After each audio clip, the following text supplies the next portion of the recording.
interdisciplinary research, knowledge, and action network with over 100 members from Africa, Asia, and internationally.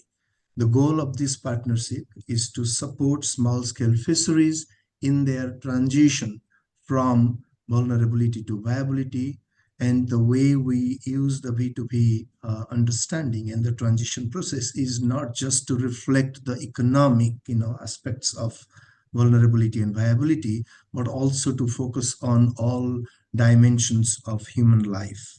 That includes the political, the cultural, the ecological, environmental, and a host of other factors influencing vulnerability and viability. In doing so, our focus is on 4 or 5 elements. The first one is to deal with the knowledge, the co-production, the co-creation of knowledge that is essential for engaging in the transition from vulnerability to viability work. Second is to hold that knowledge as a collective resource in terms of database and in terms of information systems.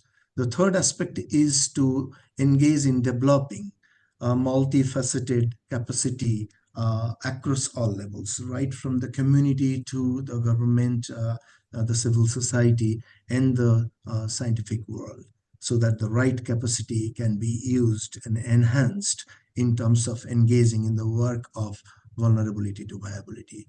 The fourth element is to then synthesize and integrate all of that co-produced knowledge in ways that it can inform governance and policy and action and practice. And then the fifth aspect is, of course, to that effect, engage in knowledge mobilization and dissemination in various formats. The V2B Global Partnership aims to identify the diverse factors and conditions contributing to the vulnerability of small-scale fisheries and engage collaboratively with small-scale fisher communities and other key actors, including NGO, government, university partners, to enhance small-scale fisheries viability. We are conducting transdisciplinary, community-engaged research in 6 countries in Asia. That includes Bangladesh, and we will hear more about Bangladesh small-scale fisheries today from today's talk, India, Indonesia, Japan, Malaysia, and Thailand, and 6 countries in Africa that includes Ghana, Malawi, Nigeria, Senegal, South Africa, and Tanzania. In doing so, the V2B Global Partnership brings people and organizations together across physical, cultural, and disciplinary boundaries through a shared interest in addressing global change impacts on small-scale fisheries. The V2B thematic webinar series, for which we have gathered online today, the series is an initiative of the V2B Global Partnership to facilitate and generate high-level discussions on vulnerability and viability themes and topics within the context of small-scale fisheries. The goal is to feature academics, government representatives, practitioners, members of the civil society, who have made significant contributions to the theoretical, practical, and policy aspects of small-scale fisheries, both locally, regionally, and globally. The V2B thematic webinar series takes place on the last Friday of every month. Of course, there is slight deviations from that depending on availability and convenience. Like today, we are having it on a Thursday. Every month, and it will continue to be so during the entire year of 2024. So please join us, every month on the last Friday. The series is available internationally through live streaming on YouTube. Details regarding the monthly webinar, including the speakers, topics, and titles, and links to webinar platforms is available on our webpage, www.v2bglobalpartnership.org. Today's webinar is the second in the series of V2B thematic webinars planned for the year 2024. And it is the 38th since January 2021 when it all started. And we have, continued since January 2021. And it is my privilege to introduce Dr. Samiya Selim as our distinguished speaker today.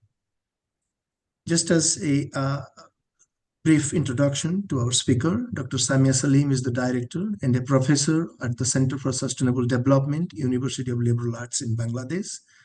She is a marine social scientist with extensive experience and expertise in interdisciplinary research, utilizing both social and natural sciences, applying these in relevant conservation and development contexts and projects. Dr. Selim obtained her PhD in biological sciences from the University of Sheffield, England, and completed her master's level degrees in sustainable development, biodiversity, and conservation from the University of Leeds in the same country. Dr. Selim has studied and worked in the UK for over 15 years in the fields of environment conservation, climate change, and sustainable development.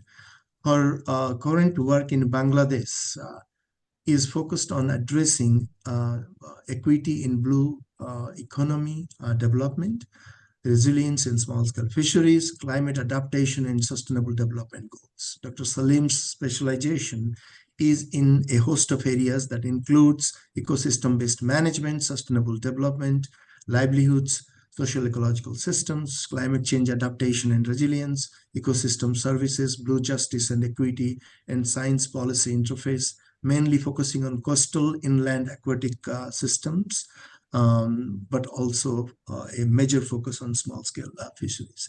She is a highly published scholar with over 50 publications in the above subject areas. I invite you to look up for her real interesting and significant work, not only in small-scale fisheries, but also in related fields of coastal communities and coastal development and inland, waters and fisheries. Dr. Selim, and I'm very proud to say this, is also a co-investigator of B2B Global Partnership and currently a B2B country coordinator in Bangladesh. It is my honor to invite Dr. Samiya Selim to deliver today's talk for the B2B Thematic Webinar Series 2024. And the talk is titled as Navigating Waves of Change, Chronicles of Resilience and Transitions in Bangladesh Small-Scale Fisheries. So thank you very much, Samiya, and the floor is yours. Great. Thank you so much, Pradeep, for that lovely introduction. And it's really an honor to be part of this webinar series. That's to be the 39th speaker, I believe. It's truly a wealth of information and knowledge hub for all, and adding to the knowledge base on understanding all things related to small-scale fisheries and the wider research agenda. So I'm just going to share my screen. Right. Right. So as Pradeep mentioned, today I will be actually struggled a little bit trying to think the focus of what I wanted to talk about. I've been working in Bangladesh now for 8 years. Mostly started, working in coastal communities, focus on transdisciplinary research on addressing vulnerability to various aspects from climate change, development, pollution, and just structural inequalities. But a lot of my work has been just by default or also by interest been on small-scale fishing communities.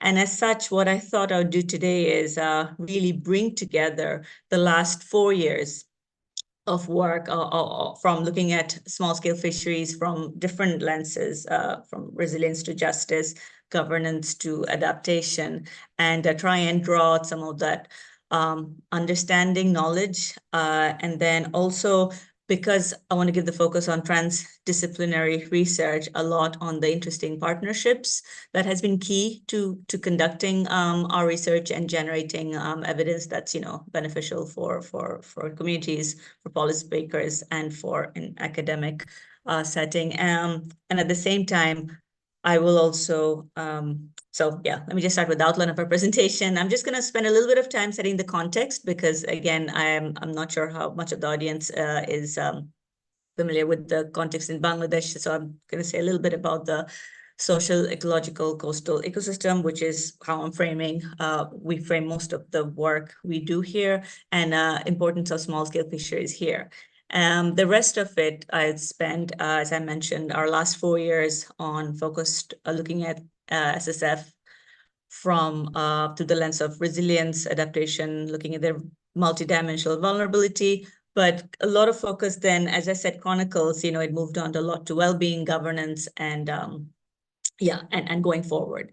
And lastly, I'll end with looking at, from the 4 years of research that we've been doing, how we've taken this forward, not just as recommendations from our publications, but action research and then action from living lab setting to partners we're working with, how we're mobilizing this knowledge and really showcasing how this transdisciplinary space is so important to really have take forward action and influence policy. So to start with Bangladesh, there's a number of social cultural challenges that the country faces. To name a few, it is the seventh most vulnerable country impacted by climate change due to both its topographical, the setting, its delta, has to deal with the threats of sea level rise and flooding, frequent extreme weather conditions. The last many years, rise in temperatures, which also leading to many other implications in agriculture, fisheries, and other sectors that are particularly vulnerable to changes, to climate change.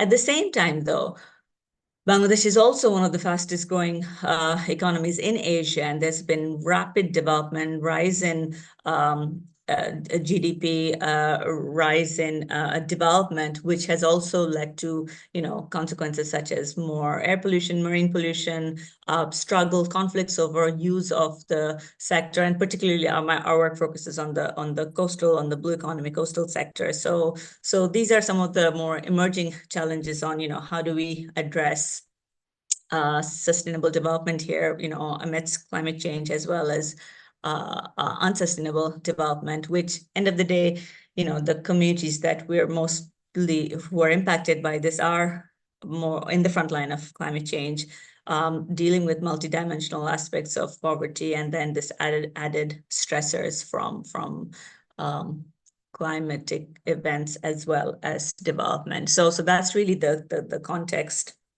the system under which we have carried out our work. A bit on the small-scale fisheries in Bangladesh. As we know, globally, SSF employs 90% of the world's capture, small-scale fishers employs 90% of the world's capture fishers, provide food security and livelihood to local communities in the both developing world and developed world. In Bangladesh, it plays a really crucial role in society, full-time employment for more than 1.2 million people, part-time for an additional 11 million. In terms of food security, 60% of our protein comes from fish, and overall, the marine and inland fisheries sector contributes 5% of GDP. But at the same time, small-scale fisheries are still continue to be marginalized and remain vulnerable to several natural and man-made calamities. They face cross-generational poverty issues, food insecurity, lack of education, gender inequity, and just overall inequitable resource allocations. Their livelihoods and occupational continue to be threatened, as I said, by change, from pollution, from overfishing, from other blue economy initiatives that I'll be talking about today from our research. So really, we are trying to, our research has been focused on, part of the wider B2B vulnerability to viability transition. How do we address these challenges and move them to a more viable, where they can thrive and improve their well-being and lives and livelihoods? So, as I said, when I use the word Chronicles, it's been interesting because we've been working here, our research center and my research in Bangladesh since 2017, looking at various coastal vulnerabilities, but specifically for the fishing community. It started in 2020 when we looked at the double shock and stressor from both during the COVID-19 lockdown, as well as a fishing ban for 2 months, and both happened back to back. So we were given a project to understand, how they have coped and, what helped to build their resilience around this. Continuing that, we moved in 21 to a more global project around marine conflicts and blue economy. And I'll be talking a lot about that because that had different elements of impacting small-scale fishers in different ways. And not just fishers, but like the entire community and families. As our work developed, we moved more, we kept finding more in the space of governance. And when I say well-being, it's just, it's not just about the economic improvement, in fishers' lives. Like, what is it that, they want now with these changing ecosystem? How would they want to be part of the problem solving? Finding the solutions to moving them from, a space of vulnerability to viability. And then in the last 1 year, we've been looking a lot into the blue justice and equity arena and taking some of our ongoing work and see how we can influence policy with that. So the first study we did was smack in the middle of COVID, and we didn't really get to go to the field ourselves. So our work is, as you can see, it's a map of Bangladesh, and our work is in the southeast, in this little island of Moheshkhali, and in the south in Patharghata. Both have a strong fishing community, and the idea was to understand, as I said, what happened due to both the COVID lockdown, which took place from March to May, and then continued on from May to July. So basically they could not earn income during that whole period. So we collected the data through volunteers on the ground. And this is where I want to stress the need for strong partnerships on the ground. When we're trying to work with communities in remote areas that are not accessible, it's really important to have good partnerships with local civil society organizations or NGOs or groups, and we were lucky to have that, and I'll talk about that just after this. So we collected 1,000. We did a survey of 500 fisher folk in Patharghata and or almost 500 in Moheshkhali. And then from there, from our staff at CSD, then we contacted 100 of them among the 1,000 and did in-depth interviews. Each interview lasted 45 minutes, and these were transcribed. And before I move to what we found, the knowledge part, I just wanted to say, when it comes to partnership, what does transdisciplinary really look like? And the reason this project even came about is because the Danish Institute of Human Rights wanted to look at fisheries vulnerability from a human rights lens. And then a local NGO, Moheshkhali Foundation and Coast Trust, who work, and Bangladesh Institute of Labor Studies, they were all involved in trying to address the plight of small-scale fishers from a human rights angle on their labor laws, social protection from that way. And then COVID happened, and then we changed it around, or they asked us to change it around so we can look at it from more a resilience perspective. So the study, from this study, we published a number of 3 different papers, and I'm just going to touch a little bit on 2 of them. One was where we published in Marine Policy on resilience. Well, both of them were on resilience, but what was interesting was looking at it from different angles and what we found. So we used the 5C, looking at different capitals that they had: physical, human, financial, social, and financial, social, and natural capital, and saw, what happened, which ones really helped them to move, be more resilient, and, which really got hampered during the process. And we looked at 4 aspects of resilience as well: robustness, redundancy, rapidity, and I forget the 4th one now, rapidity. So we looked at that, and then, not to go into the nitty-gritty of the, more technical academic results, what we found, but what we really found from both of them is that what really helped fishers to cope was for those fishers who had other livelihoods and options, and interestingly, more the ones where the women, so in Bangladesh, a lot of fishers tended to be male. So the ones that were more resilient had alternate livelihood options or were doing homestead gardening, were able to diversify their food source and livelihoods as well. So that helped. What they really missed, what they really needed and wanted was more flexible support during the fishing ban, because at the moment they get like rice, 40 kg of rice, but they wanted more flexible support. If they had cash and they could invest in a business or so on, or rather than borrow from loan sharks and go further into debt, they could have the support from social protection to be more flexible.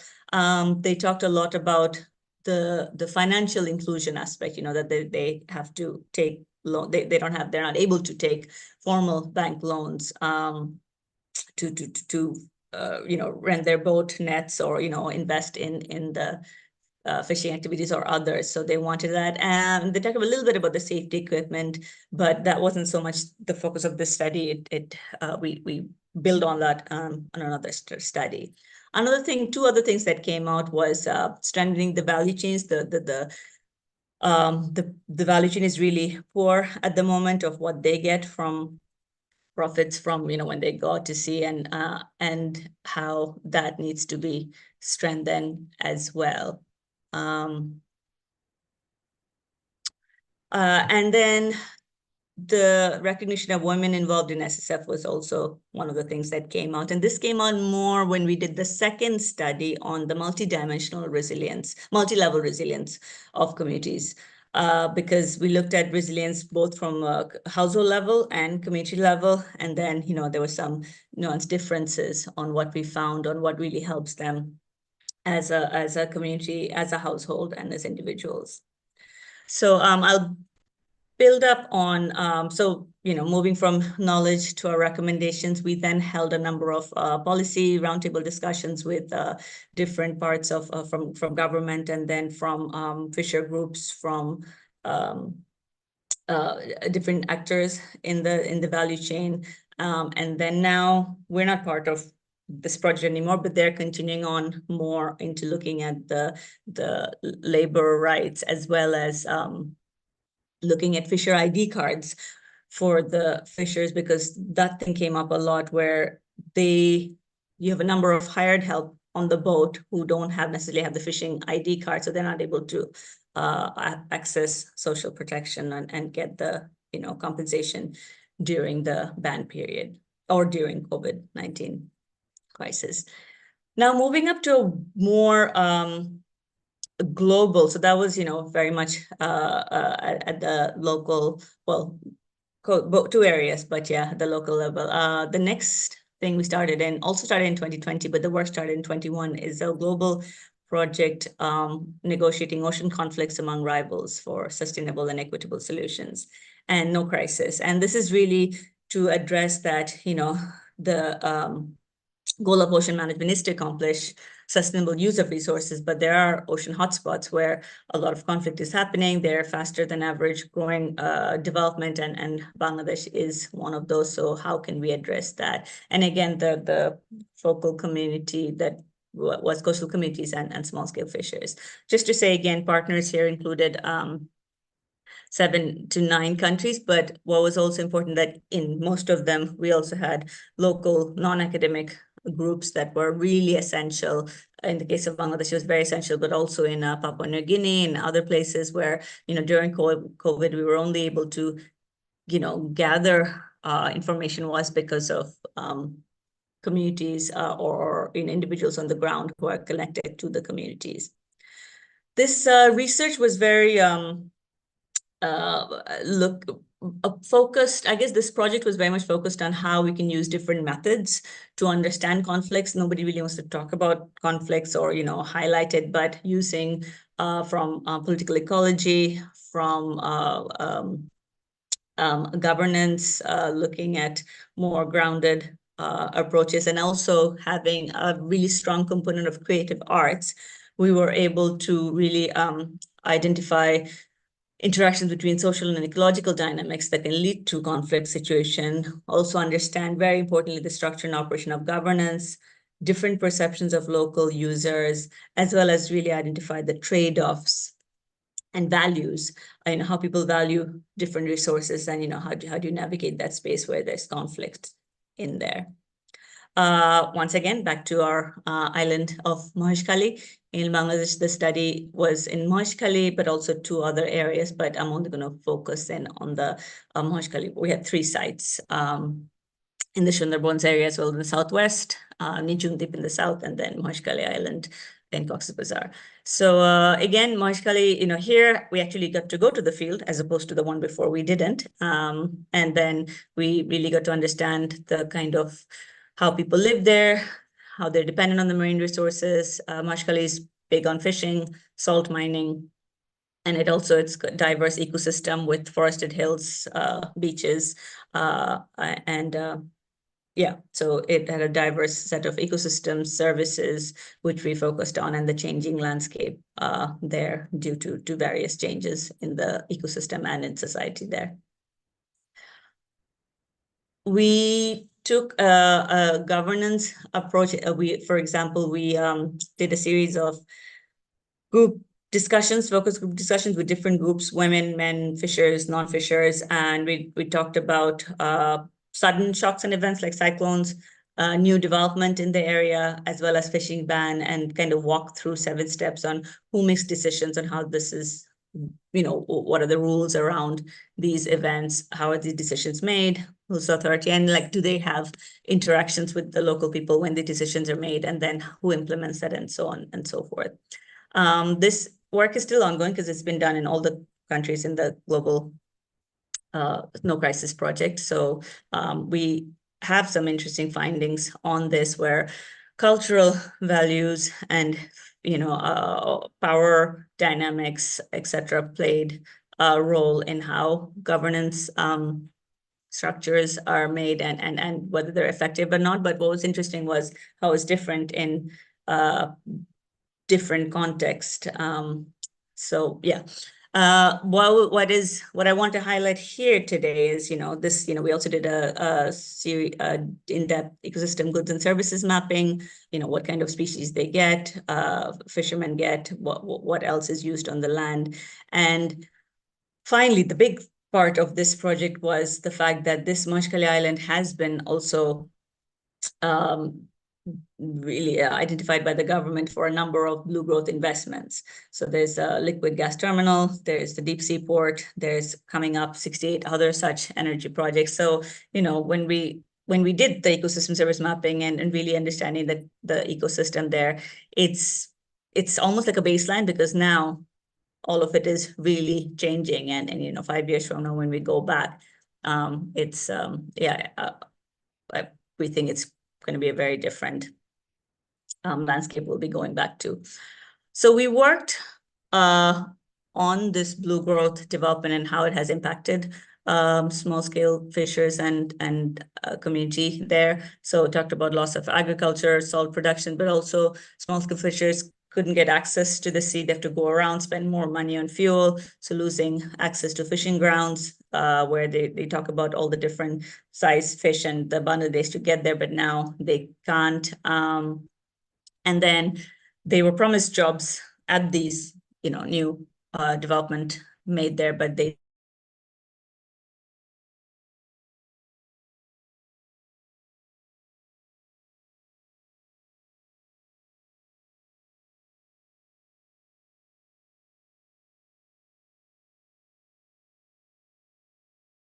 not that better off in the first place. We work with the women of 200 families, that have been displaced, and we used more creative arts.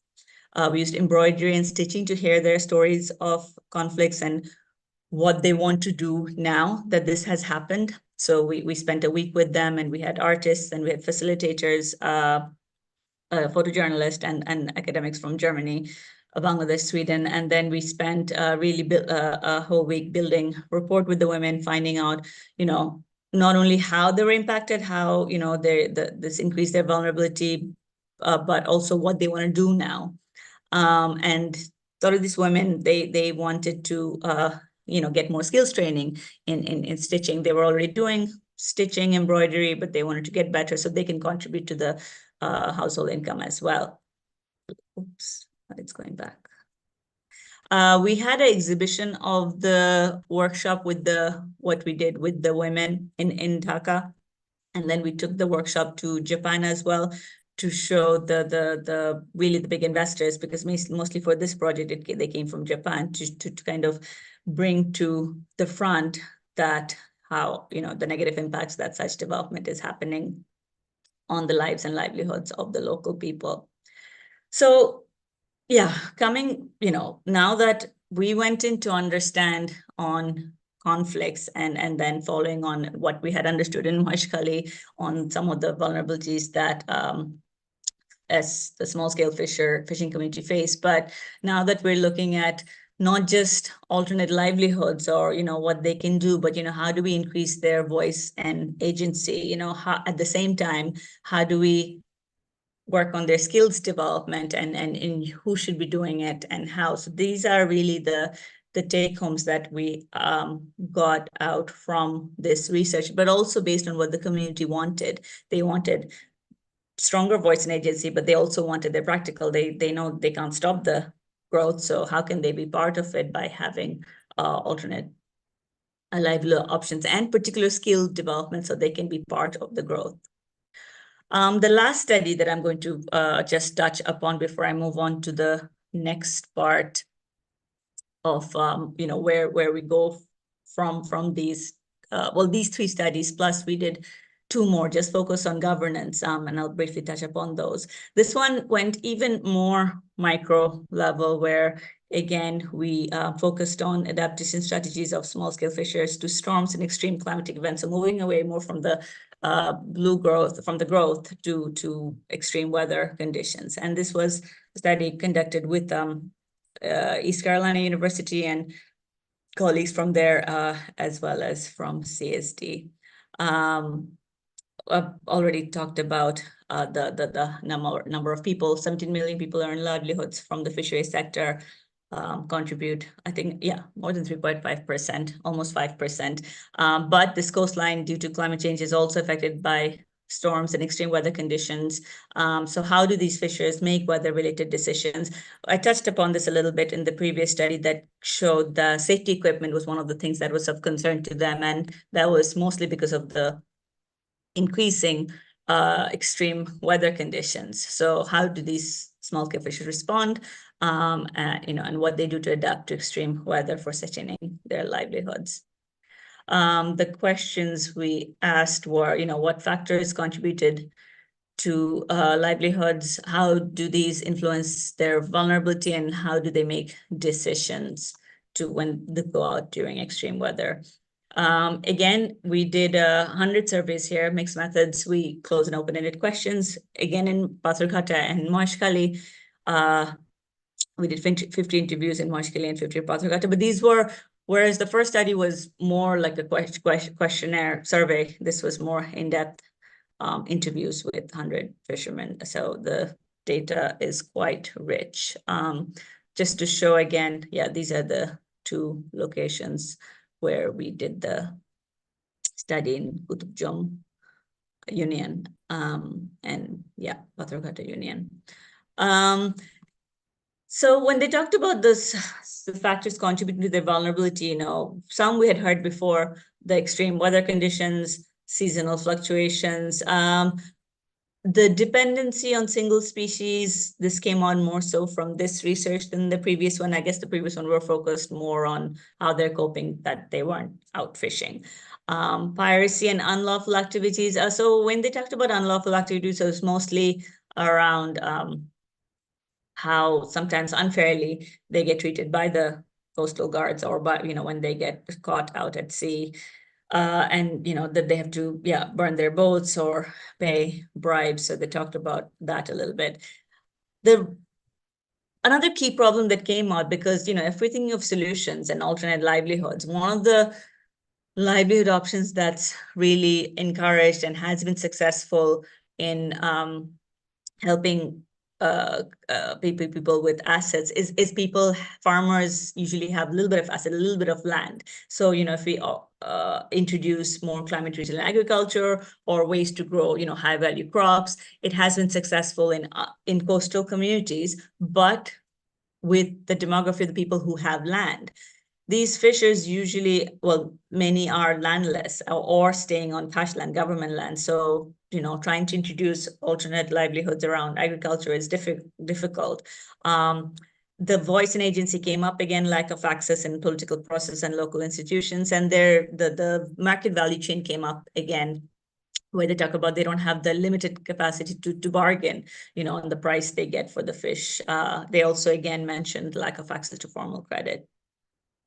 Very briefly on, what they do. A lot of from this study, what we found was very nuanced, very local level knowledge on, little things like when they get a warning signal, why do they still go out, or what they do to deal with the extreme weather. They take floating ring buoys and empty drums as support gear. They move to the Sundarbans mangrove forest for safety. They change location to somewhere without storm, but that only some can do. When they're out at sea, and they also respond in certain ways. They form, circular knots together with the fishing net. They abandon their boats. So obviously there's more to this. These are just very bullet points findings, but a lot now that we're just going through the transcripts, and there's a lot of local indigenous knowledge that they use to understand when it's going to be, really bad weather and where they're going to get blown out to sea. So there's much we can learn from that on how they're adapting. So bringing it, how am I doing with time? Right.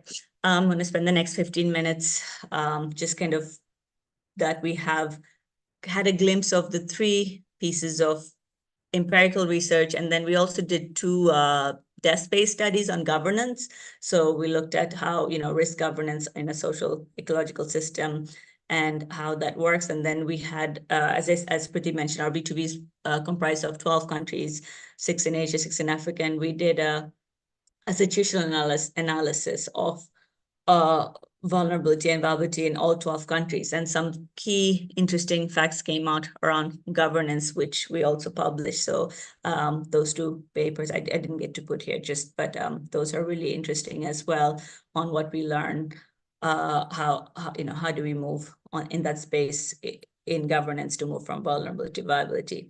So again, bringing it back to our wider B2B question of this transition,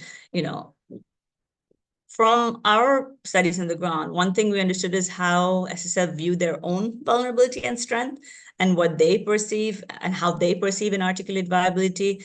And then lastly, what do they want to, how they think we address these problems. So we building on what we know and have learned already these last 4 years from our work with small-scale fishers. We're carrying out a number of activities with different stakeholders, government partners, communities, and I'm just going to touch on 3 of them now. So one is this, I mentioned in the looking forward living lab, and the term I'm using here because we started a new project here with different partners, University of Lausanne, IIT Kharagpur, and ULab, and 2 NGO partners, Sajida Foundation, and in India, another NGO there. And it's been around social resilience and understanding how local governance can play a part in building resilience in the Sundarbans Delta. So this is a transboundary project between Bangladesh and India. And what we have done is looked at both historical, ethnographic, archival research, and very much living. We have a research hub in the 2 sites in Bangladesh and India, and understanding, from the community on how they really trying to do this, like working together, piloting with groups of men and women to identify key elements that they feel can enhance their livelihoods in a changing coastal. And how do we get them to self-organize in transition of Bangladesh coastal production so that changed environmental conditions can provide new options for more equitable, economically feasible, and ecologically sound productive and value chains. So here, again, we're looking at it from anthropological study angle, from geography, from business, marketing, governance, and that's ongoing. So, we've been 6 months now in the field working with 27 farmers and fishers, and then in the surrounding area as well, trying to what's interesting about this grant is that it allows us to pilot what they need to self-organize and move to more economically equitable and environmental sound options, if they cannot go out fishing, or if they are not involved in other more destructive practices, or due to changing landscape, they're not able to maintain their regular livelihood. So that's an ongoing study now, and more to come on that in the next 2 years. For the blue growth, blue justice aspect, we also received part of this Ocean Defenders Collaborative, received this funding to address those things that came out from the group, from these women and men who tried to defend themselves against the different projects that are happening in Moheshkhali. So a combination of empowering them to be part of decision making as new projects come up, but also at the same time building their capacity and building their skills development, so they can be part of the change. So the project is called Arise, Addressing Resource Use Through the Lens of Innovation, Sustainability, and Equity. And as we said, the aim of the blue growth was to revitalize Moheshkhali Island, but despite its promises, it has led to loss of livelihoods and homes. So what we have done is 2 things.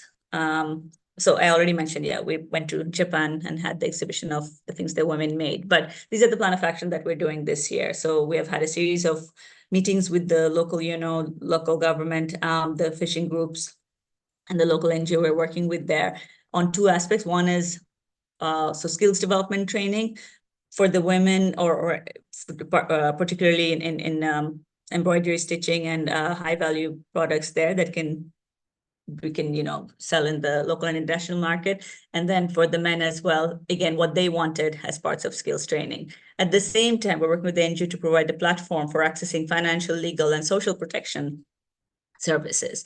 And from a research angle, we're critically looking at this year of work from the justice lens, and see, using Nathan Bennett's framework on blue growth and blue justice to see how can we have actual blue growth if we can, keep inclusiveness, equity, sustainability in that process.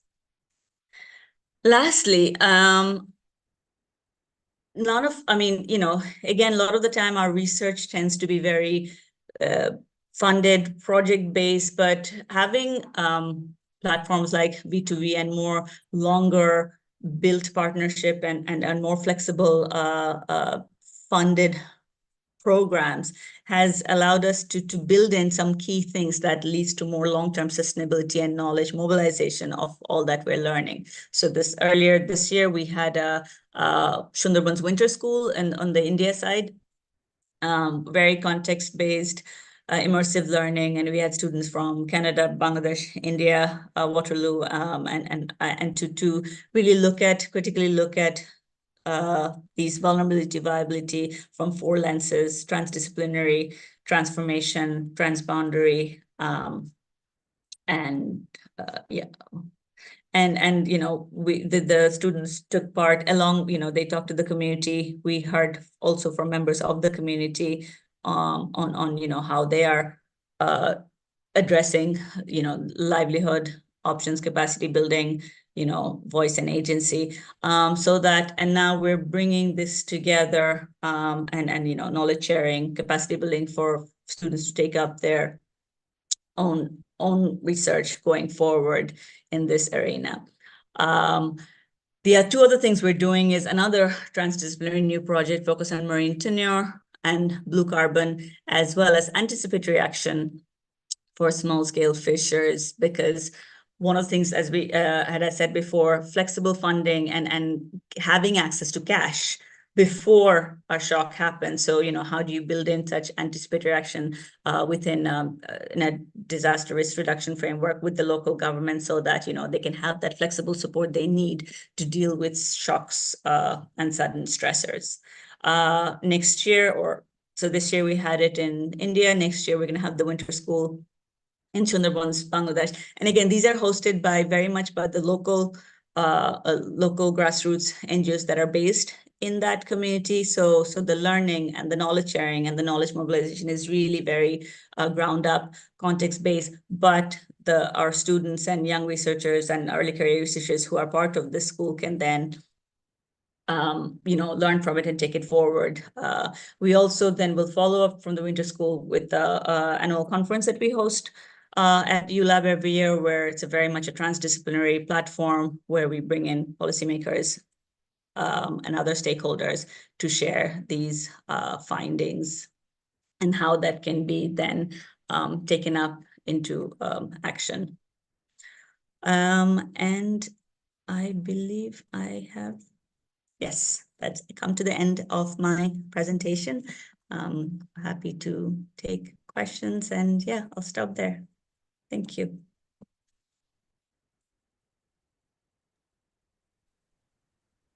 Thank you. Thanks very much, Samiya. There was so many different elements of ongoing work. Really, these are all webs of change and options and all the challenges that kind of speaks to the community ongoing process of dealing and responding to those changes. And not, of course, all changes are positive in many ways. So thank you for bringing all of those aspects together. So we'll wait a few seconds to see if we have questions from the audience from the live stream. But in the meantime, if I may just start off, by asking you something with regard to the different phases of your work that you explained in the beginning of your talk.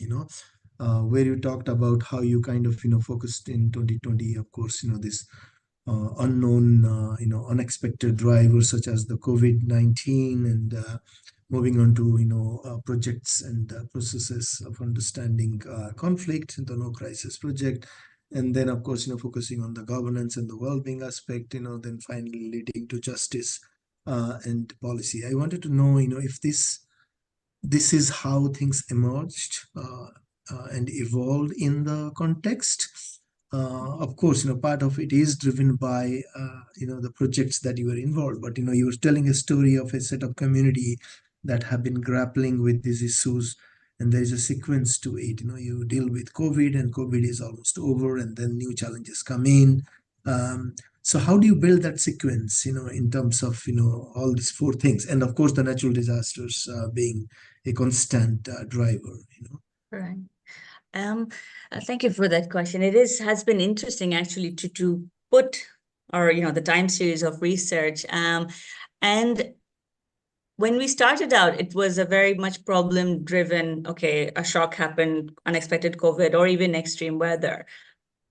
But then the impacts that they were feeling or they were experiencing was bigger than the stressor. There was other underlying issues which aggravated that stressor. A stressor might come, but if they had access to, if they could access social protection properly in the system, if they could have a say in how things are governed, then it might help to build their resilience stronger. But those underlying issues always remained, not having access to markets, not having access to finance, lack of education. So regardless of what the stressor might be, it might not be weather or COVID, it might be something completely different, but they would, if you don't address those, really equity issues, you won't, it might be any stressor and you'd still be left in that vulnerable position. So we need to be looking at it kind of, higher, what are those, rights and justice. And that came, later. We didn't go out looking at it from a justice lens, we looked at a problem. But if you're looking at it from a solution perspective, you need to address, the wider governance and justice issues to address stressors. It does have an advantage of bringing equity justice lens in itself, but justice and injustice issues are very historically rooted, and they were always there. So new drivers come in and add to those existing problems and issues itself. So it would be really interesting to see how your work grows into kind of make this really hybrid understanding of the complex interaction between all of these various things that play out in the context itself. And then to what extent the governance system is able to kind of focus on this and imbibe it in making responses, governance responses.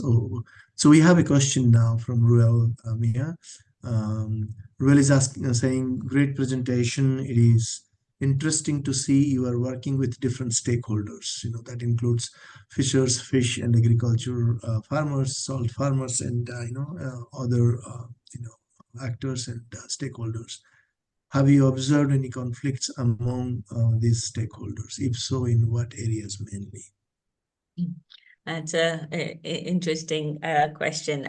So one of the things, because we try to look at it from a systems perspective and, make sure we try and look at all the different actors who are involved in a SSF, socio-ecological system.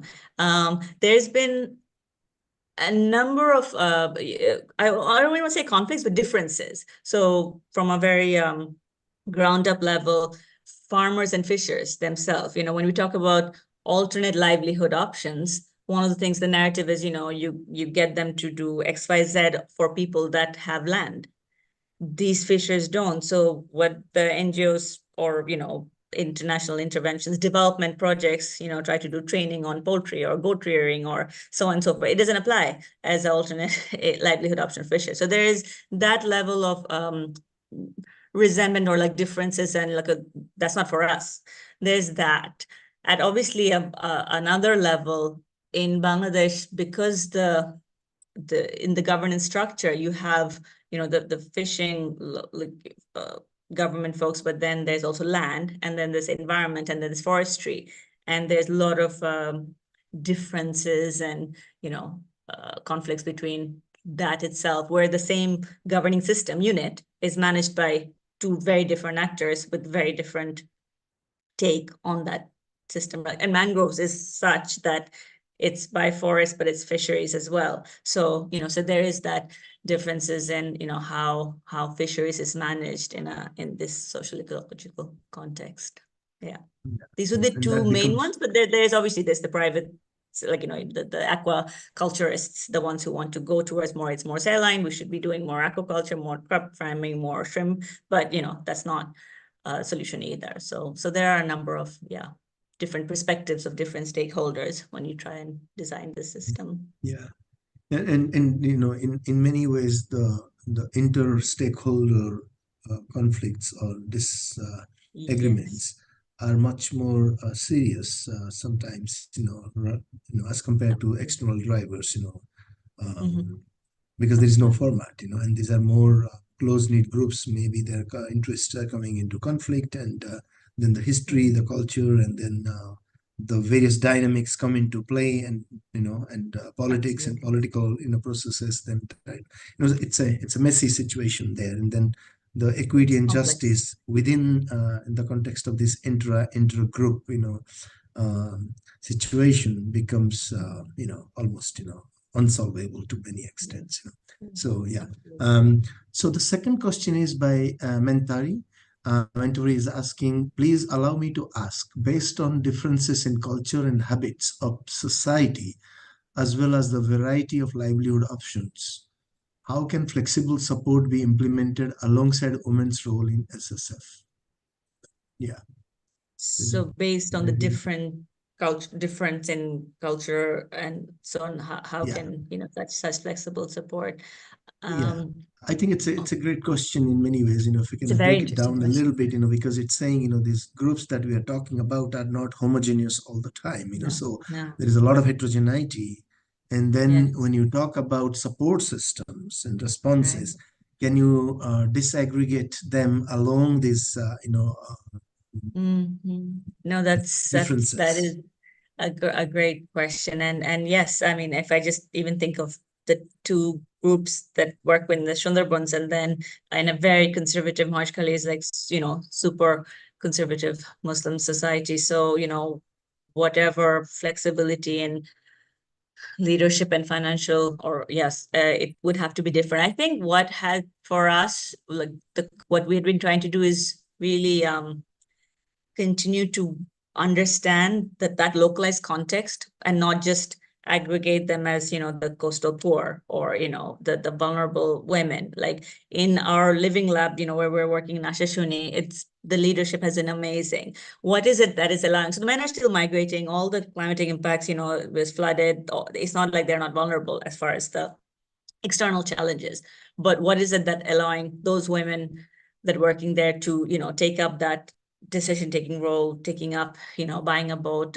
doing business. So you'd really have to use I think this is where the interdisciplinarity and not having that understanding of different tools of or ways of understanding how before you even go to okay, flexible support. I mean, underlying that, yes, there's need for financial inclusion, there's need to include understand the role of women in SSF, but she's absolutely right, it's not homogenous, and we really need to make sure we understand that cultural context and dynamics before we go in with the set of solutions of like, here's a microcredit to you to buy gear. So yeah, you'd have to understand.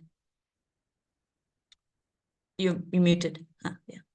Yeah, there is no quick fix, or there is no one size fits all kind of approach, and that's why in B2B work, we always say these things almost, project themselves as a long drawn process, not only in terms of responses, but Yeah. also the way that the problems continue, Yeah. so there is no immediate end in sight, Mm, uh, mm, and of course, in a complex system perspective, we're looking at how responses may be able to solve or address one aspect of the problem, but other mm.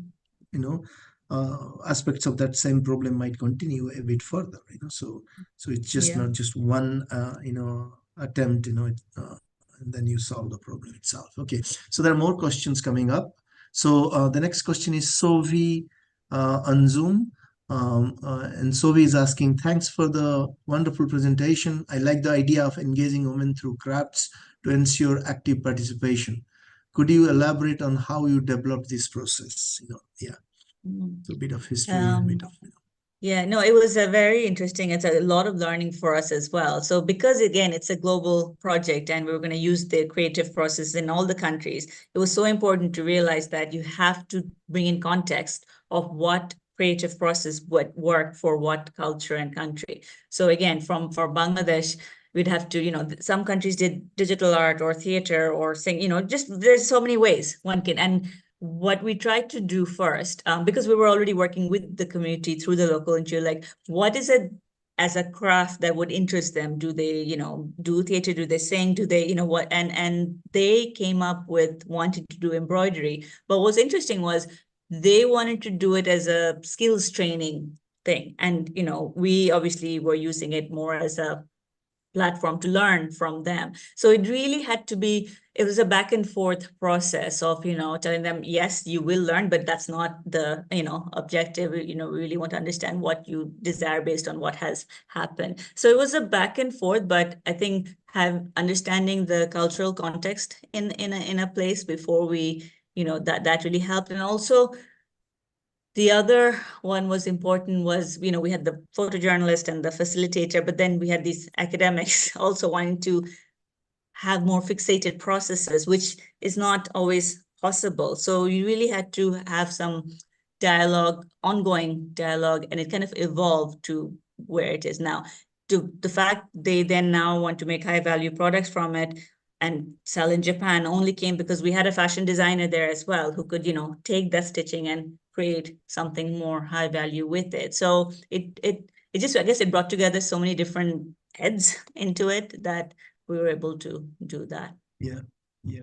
I mean, no, I mean, I'm just trying to kind of understand from a broader perspective. When you go into a complex situation like that, you really have to hone into the multiple creative expressions that people would like to make. If they're good at something, that becomes their medium of expression. So Yeah, and how to capture and how to build further on those things, not only in terms of capacity but also in terms of encouragement. So that absolutely. the full story comes out, and then there's a more concrete response through those creative ways. Right. So Absolutely. shows that, even if these are all different projects that you talked about, uh, Mm, there is a respect for what is being sought by the local communities, and therefore minimize the risk of interference into community creativity. So absolutely. that's a great approach. Further questions by Nabya Nair. Nabya says, I have a follow-up question too on the stakeholder engagement. How should we prepare in overcoming the conflicts from different perspectives of stakeholders? How Any should quick we as answer that you researchers can give? prepare? Like as we as Yeah, how do you prepare to engage in yeah, community, sorry, in yeah, conflict resolution or conflict management? So, yeah. especially in situations of multiple stakeholders. Right, absolutely. I think this, I would go back here to something again, me and a few colleagues, Annette and Priscilla, that building rapport is so important, right? And that needs time. And that's never built in when we do our research that's funded, whether you're a master's, PhD, postdoc, tenured people, there's always, the funding is only there to do the research, but how important it is to build rapport, to build that time and respect, with the people you want to, it's that, and more that has to be built into our research institutions, into the system itself, and only then we can start to address how we do it. And it's literally as simple as giving that time to build that rapport, knowing you're talking to both a local government fisheries officer as well as a woman from the community who doesn't leave the house for so and so, to an aquaculture entrepreneur who wants to change the land and make sure it's for profit. So you're talking about very different values and different desires and needs, and to understand that, it's really having that approach and taking that time, which we should be Yeah, building into all research, yeah. as I And encourage the that. lenses Yeah. are important as well. So, Absolutely. yeah, I Absolutely. mean, conflicts do have their own sources, and factors that influence the conflicts. But you have to look at, is this conflict more about rich people in the village fighting with each other, or it's Yeah. poor people amongst themselves fighting, amongst, or it's between poor and so these are all different ways Mhm. that conflicts might take place, and these are all different situations of Mm. requiring different interventions into the conflict And itself. and as you said, it's the ones that are more it's not in any formal setting, right? You can say government and community, that okay, there's lens you could, but when you're looking at intra, Yeah, it's a lot more nuanced, and yeah, you have to yeah. understand those And complexities, right? external forces that are more powerful, and Right. that's Absolutely. that makes it like a you know ulcer in the society which never Mhm. heal, because if you look at how development takes place, there is a Yeah. constant conflict between government and local communities in certain Hmm. contexts, not everywhere, Yeah. uh, which is never ending actually, so one No. after another. What do you do? What does conflict resolution or management means in that particular context? Obviously, it is very different from other contexts, where conflicts can be resolved for a short term or long term, Yeah. but not this kind of conflicts. Like if you look at the blue economy interventions Mm. coming in stark contrast with local development aspirations, you know, Mm. it is a serious conflict. There is no end to it, because none of these Mm. processes might stop. The blue Right. economy would continue to march forward. At the same time, the struggle for rights and struggle for identity and all of those things that you were narrating through your stories will Mm. continue parallel to Mm. the other process. Therefore, conflict becomes a very different. I sometimes doubt whether we can even call them as conflicts or not. These are the Yeah. just something that continues. And there are different expressions to that. So the next question is by KM Sariar Nazrul Rimon. And Sariar is asking, I'm wondering if you have witnessed any unique characteristics in small-scale fisheries in Bangladesh that from your experience are not common in other parts of the world. Are there any unique conflict situations in Bangladesh that are not, that are unique to Bangladesh in many ways? Interesting question. I mean, I find it absolutely fascinating how resilient these communities can be. But I can imagine somebody doing the same in neighboring countries would might face this. So I guess what I can just say from my perspective, which is the fact that in Bangladesh, what I have seen is this complete faith in higher beings, and kind of, yeah, it's gonna happen, but it's up to God, and we just get on with it. There's just so much hope and faith in, and they're happy. Again, I'm putting words from from my perspective. They seem happy, or they seem content, and maybe they are. It's well-being is relative as well, right? Like, subjective, relational. That's why we look at it from a theoretical lens. But I guess for me, that's unique. Like seeing how resilient and happy they are in spite of all these hardships. But that's because I'm experiencing from very much ground up of this community here.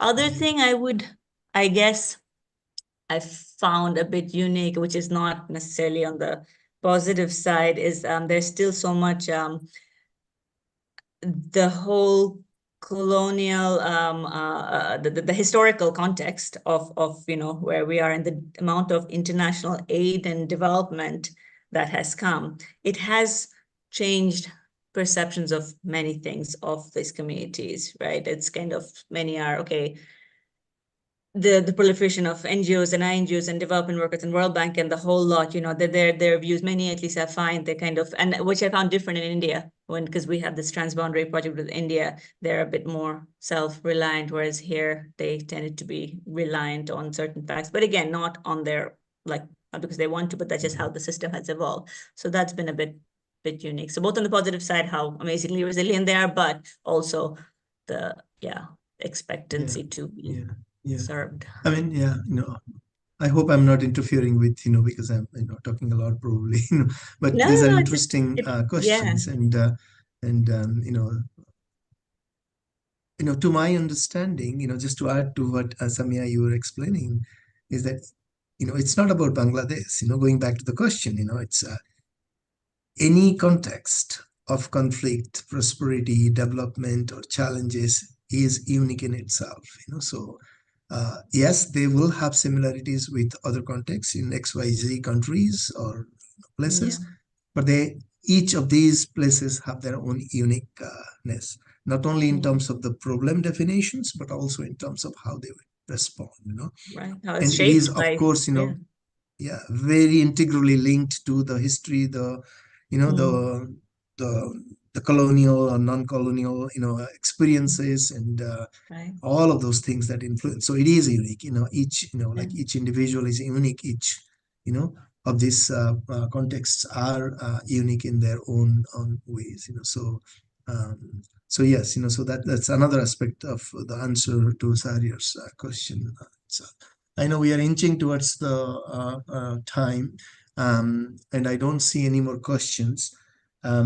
But before we go, I just have a curiosity kind of question. So you mentioned about self-organizing transition, and we have been thinking about a commons approach to vulnerability to viability transition. You were in Nairobi, and we were talking about commons and V2B, and of course collective action and self-organization are not only commons attributes, but also a complex system, socio-ecological systems attributes itself. So if you can elaborate a little bit more on what do you mean really by self-organizing transition. I guess what I've been looking, kind of following the Donella Meadows framework on leverage points, right? What are points in the system where you can intervene or nudge that will when I say lead to self-organize, and organization is, I guess, how I'm seeing it as building on this social resilience aspect where people themselves are being able to, take decisions, have that wanting to collaborate with, understanding the power of that social capital, self-organize themselves into groups, unions, voice, appoint leaders. So those are like practical tick things that one can see as an output of a self-organized group. But what is it that leads to them to self-organize? There's, I guess, different places in the system where you can intervene, norms, values, actual physical assets, that will define how much one can self-organize, different capitals one can have. And then there's obviously the wider governance. So yeah, in an ideal, what we're seeing in Ashashuni again, because, after Amphan underwater for 2 years, all destroyed, but because right now the local governance in place is there promoting more agriculture, more nature-based solution, no fish, no shrimp farming, none of the more negative aspects. And because the policy is there to make that happen, they themselves, without interventions, are, diversifying income, trying different crops. So yeah, it's been interesting to see why it's happening. What are those attributes that's making, as I said about the women, we met some amazing women farmers who are, on their own, doing all this. So yeah, I'm trying to understand from that perspective. Yeah. Yeah, and that's another feature of the uniqueness that Sarier's question, raised some discussions about that. So, self-organization is, what the communities are able to do on their own to keep going in many ways. Yeah, that's very interesting, and we'll continue this discussion, of course. So we are at time.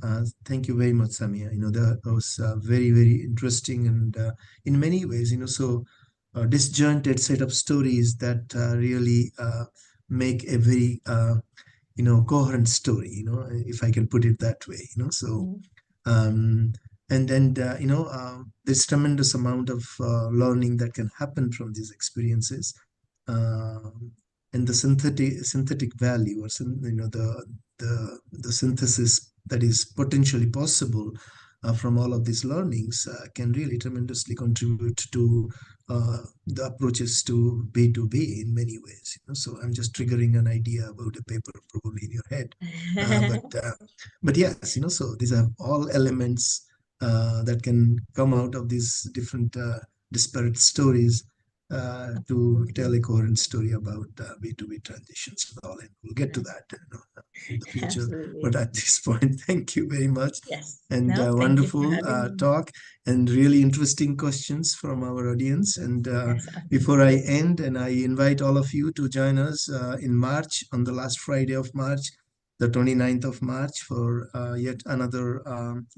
interesting talk by one of the passionate scholars or practitioners focusing on small scale fisheries. So we'll see, look forward to seeing you in March again.